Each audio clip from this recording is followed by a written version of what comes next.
All right, if you're an architect, you already know this. Connecting your own data centers to multiple clouds is, without a doubt, one of the trickiest puzzles we have to solve today. You're constantly juggling performance, security, and of course, cost. So in this explainer, we're going to lay out a clear blueprint to finally crack that puzzle. And this right here is the big idea we need to start with. This is so important. We're not just plugging in some cables and hoping for the best. No, we're designing a resilient, scalable system.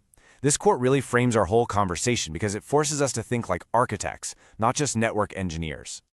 So let's be real, why is this so hard? Well, it's kind of like trying to navigate a maze in the dark.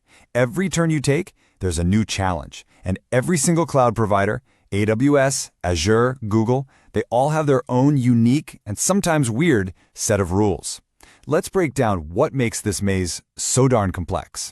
I mean, look at this list. These challenges just stack up on top of each other. Each cloud has a completely different way of doing things. You're dealing with latency that's all over the place, the absolute nightmare of overlapping IP addresses. We've all been there.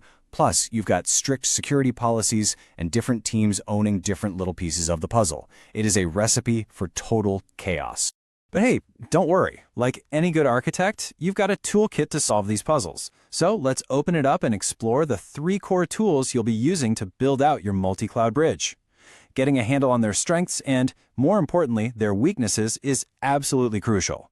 First up, we've got the one everyone starts with, the site-to-site VPN. Think of this as your basic, reliable utility knife. It gets the job done. It creates a secure, encrypted tunnel right over the public internet, connecting your data center to the cloud. The best part? It's fast to set up and pretty cheap. Okay, but you've got to understand the trade-offs. VPNs are fantastic for your dev and test environments, or for those very first baby steps into the cloud. But here's the catch. Since they run over the public internet, performance can be completely unpredictable. They are just not built for your heavy-duty, latency-sensitive production applications. Next in the toolkit, we're bringing out the heavy machinery. These are the dedicated circuits, things like AWS Direct Connect or Azure Express Route. Now, this isn't the public internet. Oh no, this is your own private, high-speed highway that goes directly into the cloud. It's built for serious, predictable performance. And this is a classic case of you get what you pay for. These circuits are perfect. I mean perfect for production workloads where you just can't afford any surprises in performance. The downside? Well, they cost more.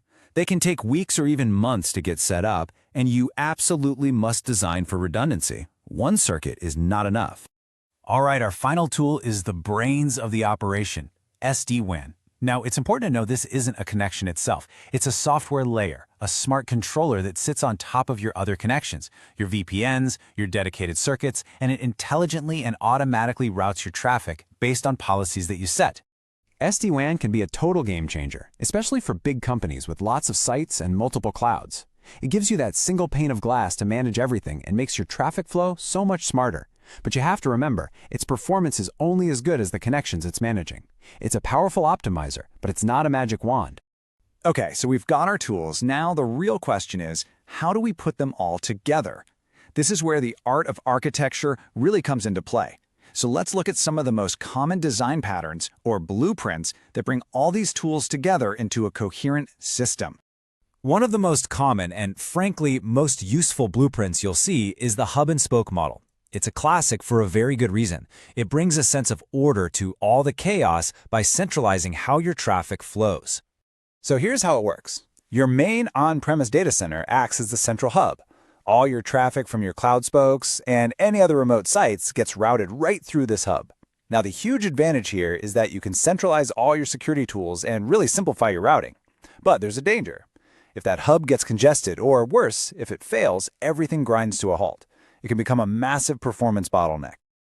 Theory is great and all, but let's make this stuff real. Let's actually walk through the practical journey of a global company as it builds out its multi-cloud network. This step-by-step evolution really shows how the tools in the blueprints come together in the real world over time. So, look, they start simple. Phase 1, they're just using cheap VPNs to get their dev teams access to the cloud. Easy enough. Then for Phase 2, when it's time for production to go live, they invest in those dedicated circuits to AWS and Azure to get that critical reliability. In Phase 3, they get smart.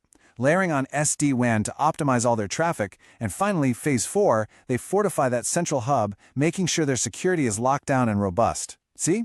Each step is a logical response to their growing needs. Okay, now it's time for some of that hard-won wisdom. You know, designing the network is one thing, but avoiding all the hidden traps and landmines that can bring the whole thing crashing down, that's another story. This is the stuff that separates a good design from a truly great one. So let me just ask you this directly. What happens when things break? Because they will break. Thinking through the failure scenarios is honestly one of the most important things an architect does. Let's look at some of the most common and dangerous ones people miss. A single point of failure, sure, that's pretty obvious. But what about something more subtle, like asymmetric routing? Okay, imagine you send a package through one delivery service, but the return package comes back through a totally different service. The security guard at your building doesn't recognize the new truck and refuses the delivery. That's asymmetric routing. Traffic goes out one path, tries to come back on another, and firewalls just drop it, creating these mysterious blackouts. You have to design to prevent these kinds of subtle risks from day one. And here are some very practical don'ts. Please don't treat a VPN as a permanent production solution. Don't forget about those data egress costs coming out of the cloud. They will absolutely destroy your budget. And please, please regularly test your failover paths. A failover plan that you've never actually tested isn't a plan, it's just a prayer. Building the network is really just the beginning of the story. The real work, the day-in, day-out grind, is operating it, keeping it healthy, and making sure it can actually grow with the business. Let's talk about the long-term operational reality of this thing. The crucial point here is planning for day 2. I mean, how are you going to monitor everything from a single dashboard? How do you manage changes across 3 different clouds without causing an outage? Who do you call at 3 a.m. when something breaks? A great design thinks about these operational burdens right from the very start.